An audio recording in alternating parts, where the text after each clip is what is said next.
Youth sport is a billion-dollar industry. Athletic development plays a significant role in that. I'm your host, Nathan Parnham, athletic development coach and author of The Sporting Parent. Here, I'll share my thoughts on youth athletic development. Welcome to The Get Down, a podcast for parents, coaches, and schools involved in the youth sporting landscape to help set your athletes or programs up for success.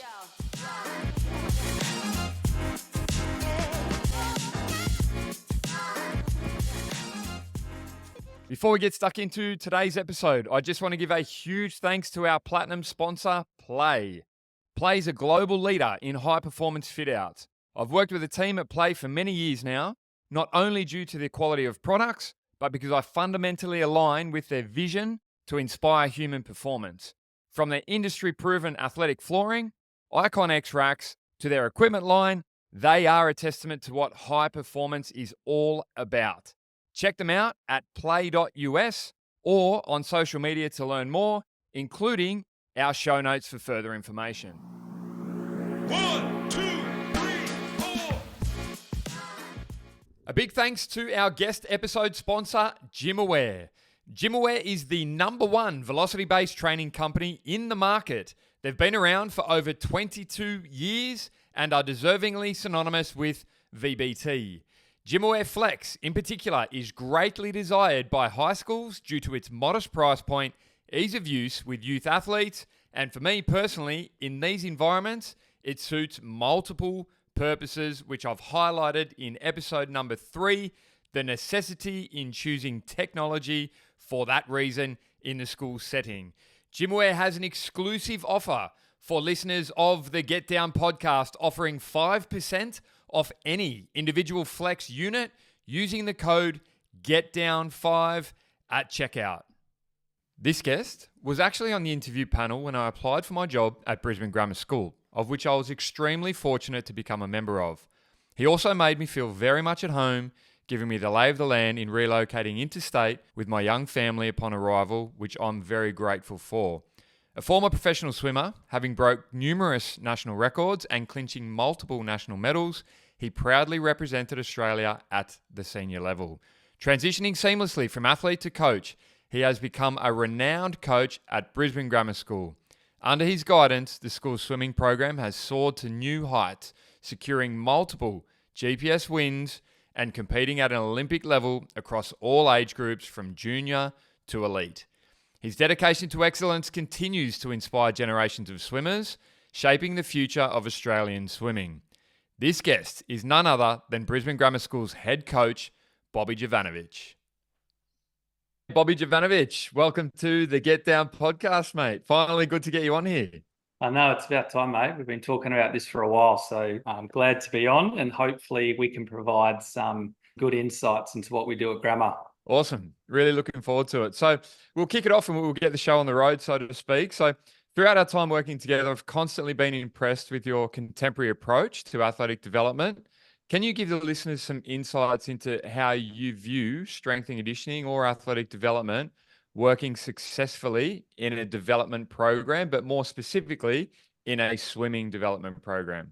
Yeah, so I think, over the years, having a good S&C sort of development program has been quite vital. I think, especially with the youth coming through with this generation, there's lack of probably play at home. If you go back 20 years, we're riding bikes on the monkey bars, doing all those sort of athletic sort of exposure at a young age. But I guess this time now with this generation that we play with, and especially in the pool, when you're talking about a real technical sort of sport, you can't make technical change until they are more athletically aware of what they're doing in the pool. So for me, being in S&C space and learning how to move on land just allows that exposure, but also allows that spatial awareness for our younger swimmers to take on technical change from a younger age. So it's crucial. We start it from our 8-year-olds up.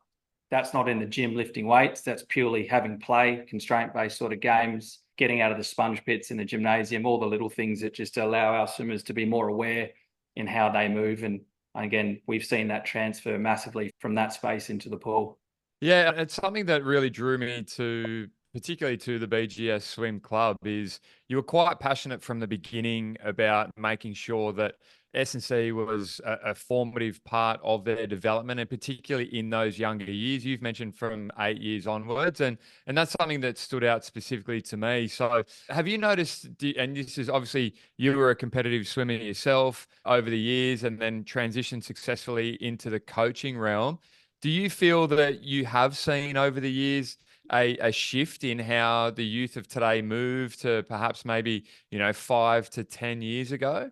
Oh, definitely. I think it's probably been one of those areas that I'm quite ambitious about. I think we talk about swimming and it starts at learn to swim, right? So with my creative mind, why are we not adding learn to lift or learn to move first as well? Because, we see a lot of programs, a lot of coaches that will just throw an S&C sort of prescription into their swimming at the age of 14 and 15 without any sort of competency yet. It's just hope for the best.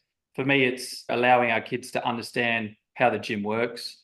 How to even pick up a weight these days seems to be an issue for some of our younger kids. So it's just that education. But also, you go back 20 years, I think swimming has struggled with picking something that works for swimming when it comes to the S&C space. We went through eras where they're trying to be really technical and trying to get you to move like a swimmer in the pool. Then we went through an era where it was just purely about strength. And then we're going through an era now where it's more about body weight. So for me, I just hadn't seen anyone really hit the nail on the head. And when you started at Grammar, obviously you and I, we talk a lot, and I think we both got fairly creative minds in trying something a little bit different. And again, trying to promote something new.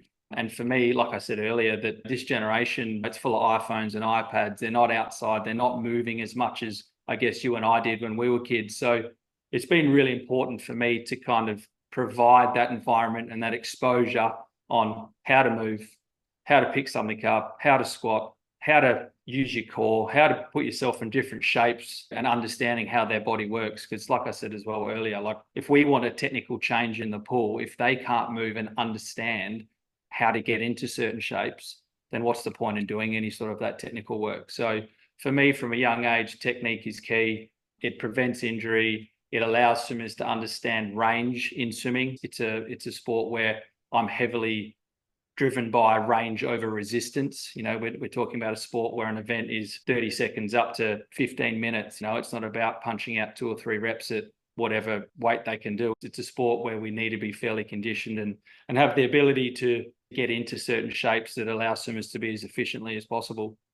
Yeah, I think you've raised a few good points there, or a lot actually, in the one answer. Is something that I want to unpack with it is some I really enjoyed for the listeners out there. One of the things that I really enjoyed in working with Bobby was that as an S&C coach, you have, I suppose, the biggest strength in working with a head coach who allows you to ask all the dumb questions and things like that. But you yourself allowed me to kind of ask why certain things get done, and you were quite certain in your answers in this gets done because of this and this gets done because of this. And you elaborated earlier on talking about how there's been a shift. And I think that it's a really good insight because, you had the golden era of swimming in Australia, the 2000 Olympics and everything like that. And from my perspective as an S&C coach going into quite a large program and a reputable program, then a lot of it was to do my previous experience with swimming was largely to do with what would commonly be referred to as, say, activation work. So if the listeners out there think your dryland stuff being more sort of just shoulder stuff, activation stuff in the hips and things like that. But I started to kind of, I suppose, dabble with a few different concepts of what this looks like. And I'm keen to get your thoughts on this, is that me being very black and white in trying to pigeonhole how to train a swimmer and what the optimal way to provide strength training for a swimmer is, I started to kind of feel like there was 3 lanes. And I want you to kind of share some insights in what this looks like in your world being a head coach. The first one being that my initial exposure was more to do with the activation side of things. So think very TheraBandy and things like that, and Yeah. mini bands. And then there was an element of, okay, well, let's just go all blown into full throttle into the strength side of things. But then there was also an element of a third one, which is very much about, for lack of a better term, fluidity, mobility, and almost replicating swimming strokes on the dry land. Now, I've mentioned those 3 kind of lanes. Where do you kind of sit or feel that S&C has the largest impact, I suppose, or transfer into the pool? It's a tough one, and I think that's what swimming's been tackling for many years now. And I guess it's trying to be efficient. I think when you're in the gym and with the amount of swimming that swimmers do, most swimmers are doing 9 to 10 sessions a week. It's trying to implement an S&C program that doesn't impact what they're doing in the pool, but hopefully allows the S&C program to help what they do in the pool. And I think sometimes, there's a lot of programs out there, whether they lack in resources or whatnot, where they don't really have a fluid sort of S&C and a pool program that runs together. Certain times throughout the year, you go through different cycles and there's an opportunity to do more strength, and assuming it takes a bit of a back burner, or the other way around, where the S&C space is purely just about maintenance and working on being explosive and whatnot. So for me, my biggest transfer is in the gym. It's trying to get strong, but it's trying to get through full range through all exercises. It's trying to put yourself in the most uncomfortable positions, but being able to maintain as much power as possible. And again, when we're able to build that, I guess, physical competency in the gym, it just allows us to make quicker shifts in the pool in regards to technique, but it also gives our swimmers just more physical awareness on what they're doing in the pool. So for me, like we've spoken many times, I think you'd be banging your head against the wall being in the gym, trying to get cables and trying to do catch work and all that sort of stuff. I think we've nailed it on the head in regards to, we try and be as specific as possible, but then that comes down to what we do in the pool that allows what we do in the gym translate into the pool. So it's kind of a bit of a mixed bag in regard to what we get out of the gym and what we put in the pool. And a lot of my sessions after the gym then also includes a bit of transfer from what we did in the gym into the pool with adding resistance and whatnot, just to try and get that sort of double sort of session from the gym and in the pool. But yeah, it's trying to make everything work as one and ensure that one part isn't impacting the other. And it's more about just promoting the body to be healthy and strong and allow swimmers to swim throughout the week. And something that I think that you did really well, and this is obviously, I'm going to have a biased opinion in saying this because I was fortunate enough to work with you for a couple of years, is you certainly knew, you touched on it there in your answer, you certainly knew when to push and when to pull, not necessarily in the pool itself, but in the strength and conditioning space. Like there were times where there were multiple instances where you were happy to say, look, we're training through this. So let's spend a good 3-4 months building these certain physical characteristics. And then as the time goes on and they get more towards whether it be short course or long course and things like that, and you were happy to do that. And I think from an S&C perspective, it's really cool to have a head coach to be able to work in conjunction with, for me, particularly learning throughout that journey, but also having the confidence that you were happy to train through a lot of things, which I think is a big thing now, where a lot of the time, and particularly in the development space, people want to win everything from young ages and they want to take the burners off and things like this, trying to make sure that there's a couple of weeks lead into meets and things like that. But you were happy to train through a lot of things. Can you kind of give some insights into being able to, having that confidence as a coach in training through certain things, and also picking and choosing, I suppose, where your priorities lie in that space? Yeah, and I think that changes throughout the pathway as well. If you've got some of our younger squads, they've got a little bit more opportunities throughout the years to get qualifying times and whatnot for meets. But I guess for more of our performance elite guys, I always see it as you're trying to deposit as much money in the bank as possible. And every time we take the foot off the throttle or we ease back, you're taking money out. So I'm after the biggest return for when it counts. And I guess for me, it's also by giving our athletes more time to develop, it also minimizes the risk of injury and it prevents injury. I think giving our athletes more than enough time to make sure that they're ticking the boxes on land to ensure that we're not overloading or over-prescribing. Again, swimming's a tough sport. Like I said, we train a lot. You've got to really keep an eye and manage the load with what they're doing in the pool and outside the pool. And again, for me, we talk about long-term athletic development. I think you want the time outside the pool to ensure that you're developing those strategies and those processes to allow our swimmers to be educated and understand why they're doing it, how they're doing it, and what they're doing and how that transfers into the pool. So for me, I'm not worried about the little small meets, and that comes down to education with our swimmers. Some swimmers do need to pull back because they need to do certain things to qualify for certain events and whatnot. But as our swimmers get older, we do have a lot of those discussions and communication in regard to of why we're doing it and why we're working through it.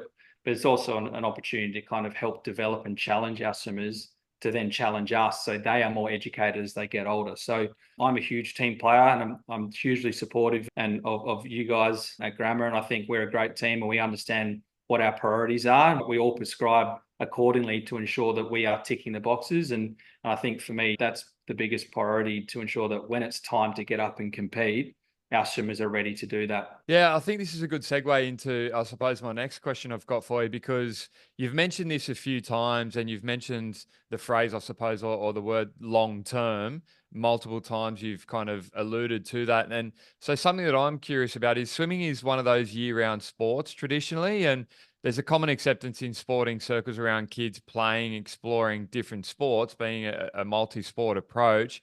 Can you shed some insights into how this would work in a year-round sport such as swimming? At what age would they start to zero in kind of on being, or have you ever known from your own personal swimming experience in being involved in successful programs over the years? How would it work taking up different sports and things like that in a traditionally year-round sport? And what does that look like when they get older, if that makes sense? Yeah, and that's a tough question, because there's no really blueprint to that either. We are seeing a lot of our well-renowned coaches in Australia starting to come forward and saying, if I was to change anything that I did back 20 years ago, a fair few of them are saying they would do less. And for me, I'm big on supporting our younger athletes to get out there and play different sports. I think that's important for their athletic development. As I said earlier, if the gym area is about learning how to move, playing footy, soccer, and all that also allows our younger members to become more athletic, because at the end of the day, swimmers are very athletic. If we've removed the super suits now from 2010, you no longer see a 110 kilo bloke walking around because he's got a suit to put on. Our athletes now need to be quite athletic. So for me, I'm hugely supportive. I think playing another sport allows our swimmers to indulge in something that they might enjoy. It also allows longevity, I think, in the sport of swimming. I think swimming is an extremely long journey, and we talk about swimmers that want to have those fast wins of, I want to be national age champion, I want to break this record. And at the end of the day, my ambition as a head coach at Grammar is to ensure we have athletes at the age of 19, 20 plus that are physically and mentally motivated more than ever, and that they're willing to really push the boundaries as they get older. I think we see a lot of athletes that get pushed a little bit too much when they're younger, physically and mentally burn out just a little bit. And I think I'm also big on, as they progress through our pathway, we want to be able to provide a different stimulus every year, or add a different stimulus every year. If we get to 15, 16-year-olds and they're doing 10 sessions a week, 3 gym, what can we add? There's no more to add. And I think to be able to force sort of certain adaptations through their teenage years, there needs to be an extra stimulus every year, or something different, or focusing on a different element of their physiology, whether it's more anaerobic work or whatnot. So for me, it does come down to the individual. We do have our outliers. We have three or four younger swimmers in the program that just love swimming and just want to swim all the time. And we manage them and we ensure that they're not just getting in the pool because they want to be there. We do manage their load and ensure that they're still having fun and they're still young and they're enjoying themselves. But it's for swimming, we've got a great pathway with many squads that allow athletes to be in a space that supports where they are at that point in their swimming career. Some are more invested than others. Some are more physically capable than others. People are more mentally more mature than others. And I think our program is built around ability, not age group. So again, we provide that opportunity that if you want to be playing other sports, we've got a squad for you that allows you to do 3 or 4 sessions a week while playing another sport, and just allows our swimmers to move through the program at their own sort of pace. And if it comes down to swimmers really wanting to dial in on swimming, it depends on what they want out of the sport. We've seen a lot of swimmers over the last 10 to 15 years that are all national age champions that actually don't end up making the senior team. So for me, it fully depends on their maturation and where they're at in that regard. And I think if their goals are to be on senior teams in their early 20s, you'd want to be kind of dialing in around that 16, 17 age group and trying to focus on, how am I going to be mentally prepared to take on these challenges, and how am I going to ensure that I'm physically prepared to deal with the training load that comes with those sorts of aspirations, and just ensuring that they're having fun and that they're there because they want to be there and they're not there because mum and dad are forcing them to be there. I think it's a really good kind of insight, I suppose, from an age perspective. And I am genuinely asking this because I don't know, and I am going to share with the listeners my lack of knowledge when it comes to swimming. But if I rewind, say, for example, when I was a teenager, we're talking a couple of decades here. But so the reason why I say this is this, because I remember, I seem to think and remember when it came to the Sydney Olympic Games and the lead up to what that looked like, there were some big superstar names, and I won't go into the details of it, but they were kind of 15, 16-year-old superstars in the pool. As a sport, and there's a variety of different sports. If I use tennis as an example of this, you're seeing people like Roger Federer, Novak Djokovic, and things like that. They're not only are they having sustained success for longer, but they're certainly hitting big kind of prime and peak at a lot later ages. In regards to Yeah. swimming, is this quite a kind of common thing now that's happening where people are blooming later and holding on to that a little bit longer as well? Yeah, we are seeing that now. A lot of our more successful athletes that are now probably going to their third or fourth Olympics, they're in their late 20s. And I think that's really good to see because it just gives our swimmers the confidence that when you finish school, my opinion is that your swimming career is just starting. And I think by having those athletes compete at that age, it does give our swimmers the ability to see that they just need to be a bit more patient.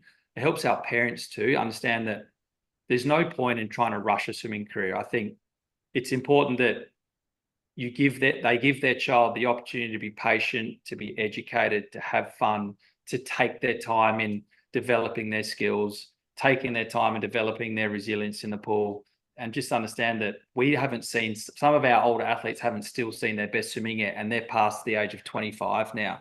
And like you said, you go back to the 2000s, yeah, your Thorpes and that were all 15, 16 breaking world records. And I know the work that they were doing. And even some of our best guys in the country now can't even do that work anymore because it was just unbelievable.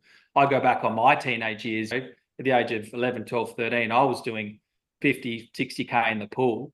Even our best, our elite adults are not even doing that amount of volume anymore because we've become a little bit more strategic and a little bit more, I guess, prescription focused in ensuring that we can get the same outcome, not with less, but I guess with a bit more intensity and a bit more science-based sort of prescription.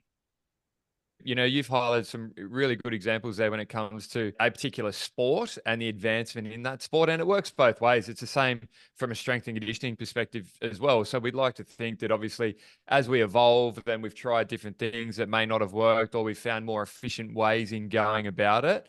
And I think that you've highlighted a couple of those there, which is cool. And going back to, I suppose, when we talk about other sports and things like that, in my book, The Sporting Parent, I use swimming as a really good example as a suggestive sport to be involved in, and particularly in the formative years. And something that stands out to me that I really enjoy about it, and this is why I asked the question about the year-round approach to it, is that a lot of people, I feel, overlook the concept that if swimming is a year-round sport, then they can do several sessions a week in that. And by engaging in other sports, the other sports may be a team-based sport. So swimming is it can be at times a very lonely sport. It's very individual in the case that the milliseconds of improvement that come from that, the work that you as an individual has done, you can't hide from that. So the fact that you can dabble in other sports to make them very team-based, as people go through the stages of maturation, there's an element of,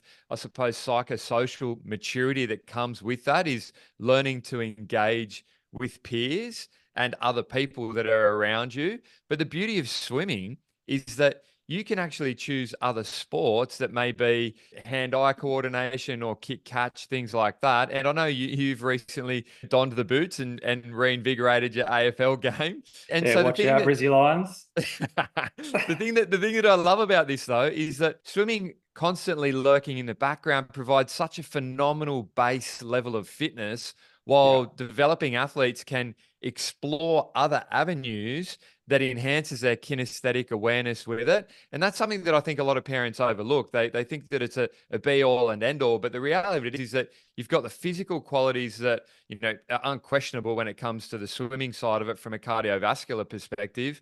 But then when they dabble in other sports, then they can enhance their kinesthetic awareness, which is what you're talking about when you're talking about how they move in their surrounding environment, getting themselves in certain positions and things like that. And I think that's a really cool thing. And I certainly think it's something that parents should consider when they're talking about, is it just going all in and going all in from a young age, because there's a variety of contexts that can positively contribute hand in hand to a multi-sport approach. Yeah, I definitely agree. And I think, swimming's a non-weight bearing sport. If you are playing rugby or doing a lot of running, swimming is a really easy thing to do that, like you said, helps develop their aerobic conditioning without putting too much load through their knees and ankles and whatnot. So, from a personal, back when I was in high school, we obviously had our cross country every year.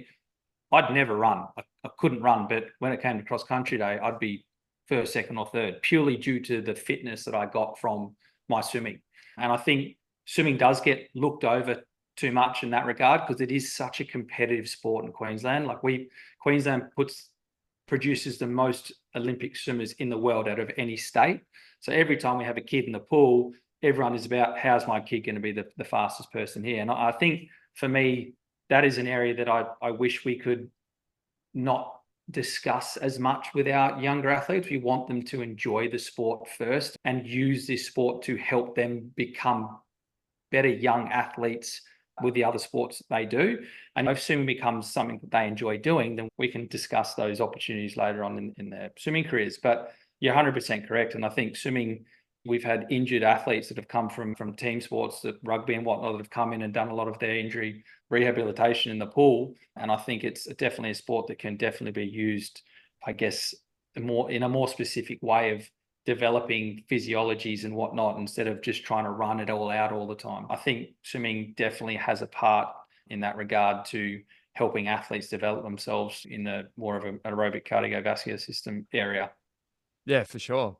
And I suppose you've been involved in, not only you've mentioned your experience and you've trained with some of the nation's best swimmers over the years, and then obviously transitioned into a coach. So you've seen a lot of swimmers come through. And what I'm keen on hearing about is, what are some of the personal attributes that you believe set up or create a successful, accomplished swimmer long term? It's a tough one because I'm at a point in my coaching career where you're starting to see things each year in, year out. And you're kind of getting it. I now have a really good understanding of how certain athletes and how certain personalities work best in getting the best out of them. And I guess the few specifics that I would really knuckle down on is one, being accountable. I think swimming is one of those sports where once they're in the pool, we can yell and scream as much as you want. If our swimmers are not accountable for their choices and their actions in the pool, they're never going to develop themselves technically, but also from a resilience perspective. If they're not willing to challenge themselves in the pool, there's always going to be complacency when it comes to race day. Being able to communicate, I think, is a really important area in swimming because it is a tough sport. It does get lonely. You go through your ebbs and flows as a swimmer. When maturation hits, especially for young females, most of the time they will go through the 1 to 2 year plateau. And I think that's where it comes down to being able to discuss this and not have that be a career ending period. I think it's important that coaches out there are able to have those conversations with athletes. But also, I guess another attribute, like I said earlier, is just be willing to just see what's on the whiteboard and just have a crack, and just be accepting that there will be days when you will be challenged quite heavily, and there will be days when it won't be as challenging. There will be days where it is on the athlete to ensure that they're ticking the box in regard to completing a session to the best that they can. But it's a tough sport because sometimes swimmers just don't meet you halfway, and it gets really tough in regard in trying to promote or trying to prescribe around those decision-making elements with our swimmers. But again, the last one, just being patient. I think I keep seeing it, and it's frustrating, and it's tough where swimmers get to that 18, 19 and they're like, nah, I'm done. I'm not improving at the rate I wanted to. And I think we've had swimmers that have got to that point, we've communicated and worked through it, and they've gone on to their early 20s to then go off and make minor senior teams, or now on the verge of being on senior teams. And I think that's where the patience comes into play here, is that just focus on what's in front of you, enjoy it, and understand that, there'll be days that you don't want to be there, but it's just about understanding that if you walk in with 60% in the tank that day, you give 60%. And I think we are heavily supportive and nurturing of that if we keep our kids in the sport for as long as we can, we know that they're going to be successful. Yeah, I think those 3 points that you've raised there are certainly a challenge, and this goes for any sport at the moment, and particularly as there's a shift in society when it comes to the whole, like, I suppose, that immediate or instant gratification that comes with things. So the patience is definitely a hard one. And then once again, with the use of smartphones, tech devices, all the rest of it, the whole ability to communicate is starting to get thinner and thinner. So I love how you've highlighted both of those points that definitely are attributable to a successful long-term swimmer. Well, it was just when you brought up instant gratification, I was meant to say that earlier. I think that is our biggest killer in this generation. I think we see so many swimmers have a conversation of, they want to say, they might come up and then we might have a national championships in 12 months' time, and they're like, well, I want to swim fast now. I want to win a gold medal now. Why am I not improving by 5 seconds? It's a killer at the moment. And I think that's one thing where our coaches at Grammar have really invested in, being able to break down a program and actually walk our athletes through what each week is about, what each session is about, what we're working towards over this 4-week period, giving them as much insight as possible so they stay on the track of not looking from how do I get from A to B by just, hopefully I just hope it happens when I get there, but just following the path and the process to ensure that they do get, I guess, the results that they desire.